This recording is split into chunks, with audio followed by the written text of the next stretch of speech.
Well, ladies and gentlemen, the time has arrived. It is our main event of the evening. And there is Ryan Garcia. He's never lost. 22-0 with 18 knockouts, 5'10", with a 2-inch reach advantage over Javier Fortuna, who many consider to be the toughest opponent of King Rye's career. The last time we've seen Ryan Garcia versus an experienced southpaw, Garcia hit the check. There's that check left hook, and that's the straight right hand connected for Garcia. Yeah. Garcia's starting to press forward. He said he was going to start pushing the tempo in the fourth round, and a body shot sends Fortuna down. That was a body shot, just like we saw knock Luke Campbell out. Oh, and he caught him with a left hook again. And Javier Fortuna may not want to absorb any more punishment here tonight. Out comes the mouthpiece. No mas. Ryan Garcia, a dominant performance over a former champion in Los Angeles. How do you like it? You wanted a definitive win, you wanted a statement win, you got one from Ryan Garcia. Ryan Garcia reminded the boxing world that there is a brilliant fighter behind the social media bluster with a 6-round destruction of Javier Fortuna. And while the win was impressive, as with anything involving the divisive 23-year-old, it comes with caveats. That means his next foe will need to meet a few criteria. He'll need to be closer to a 50-50 proposition than 90-10.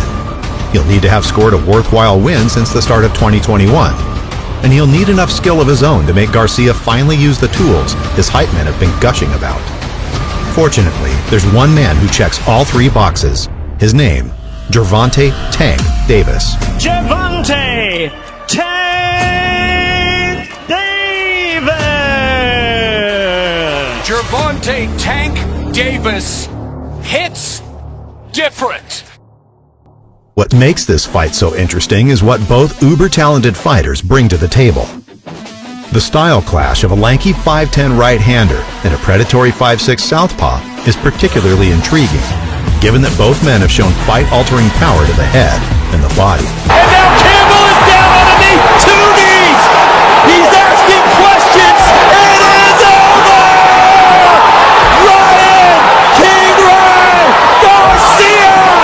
The fan base clash is equally intriguing too, with Davis having played to full houses in Baltimore, Atlanta, and New York in recent fights, while building on a hometown foundation that's evolved into crowds dotted with high-profile athletes and celebrities angling for space. Garcia, meanwhile, with his Mexican-American heritage, falls back on a new school type of following that is mainly attributed to his large social media, which consists of 9 million followers on Instagram. Ask a teenager about Julio Cesar Chavez and you'll get a blank stare. Ask the same teenager about Garcia and you'll get instant recognition. It's been a few years in the making too. Indeed, after his January 2021 victory over Luke Campbell to become WBC interim lightweight champion, Garcia FaceTimed Tank as the two talked up a potential clash. 2 rounds, baby, 2 rounds. 2 rounds. I don't care. You're on pause. 2 rounds. Since then, the pair of them have been occupied with a number of other fights, but they remain 2 of the most prominent stars at super lightweight. And if you needed reaffirmation that Garcia's fire to fight Tank hadn't waned, the 23-year-old lightweight contender from Victorville, California, has made it clear he wants nothing more than a showdown with Baltimore's finest. Of course, this bout is also an important one for Tank, too. While Tank has certainly not been toiling in obscurity, he has found himself operating under the wing of Floyd Mayweather. Money makes headlines wherever he goes, and Davis has often found himself reduced to the role of sidekick. That would all be set to change, though, with the Garcia bout being the type of fight which would launch Tank to true superstardom. After this fight, barring a loss, the mini Mayweather era is over. The Gervonta Davis era is upon us. And what a story it would be. Yeah, both of my parents was on drugs. My mother left me and my brother in the house by herself, you know, so they took us into custody.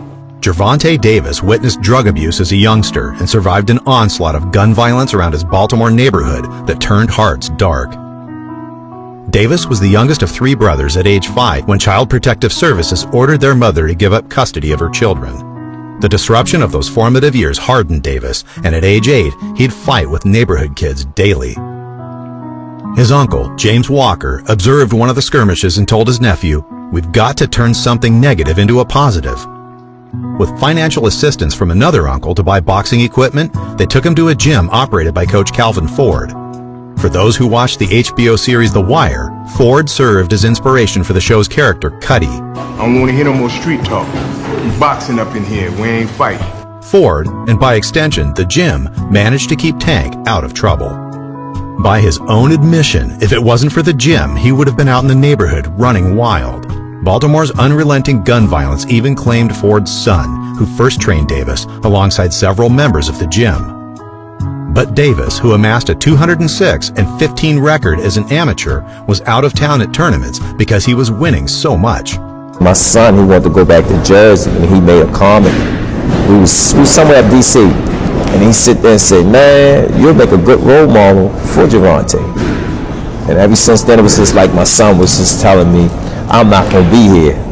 Put Shorty up under your wing. After deciding to turn pro at 18, instead of waiting 3 more years for the 2016 Olympics, Davis aligned with manager Al Heyman of Premier Boxing Champions, then was ultimately signed by Floyd Mayweather Jr.'s promotion company after impressing the unbeaten champion at a sparring session. From there, he's never looked back.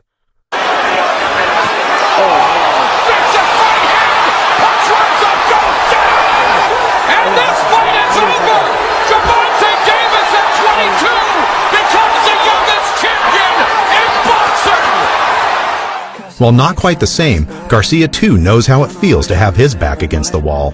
Back in 2021, Garcia had been scheduled to fight Javier Fortuna, but he pulled out of the fight because he was suffering from depression. Hard to explain. Like, sometimes you could feel dizzy, sometimes you could feel out of the loop, sometimes you could feel like you're in a dream, sometimes you could feel unsure, and sometimes you could feel like you're about to die. Ryan Garcia believes his fight against anxiety and depression could have ended in a train wreck if he had not sought help. He took the break to save his life when his battle against mental health problems started to look like the first fight he couldn't win. Since he climbed off the canvas to stop Luke Campbell in January 2021, Garcia has had professional help and changed from the Eddie Reynoso gym, which he shared with Mexican superstar Canelo, and teamed up with respected veteran Joe Goosen. And he confirms that unless he had taken drastic measures to break the vicious circle he was facing, the next stop was a terrifying first loss. Boxing often delivers mega fights too late. And yet, while this fight has been marinating for several years, Tank Garcia feels like it's happening at the right time, at least in terms of a competitive aspect. Over the last few years, Garcia has prepared astutely for the challenge that is Tank.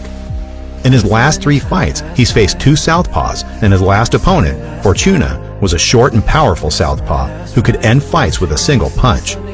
Remind you of anyone? Indeed, Oscar De La Hoya and Golden Boy are renowned for preparing their fighters well.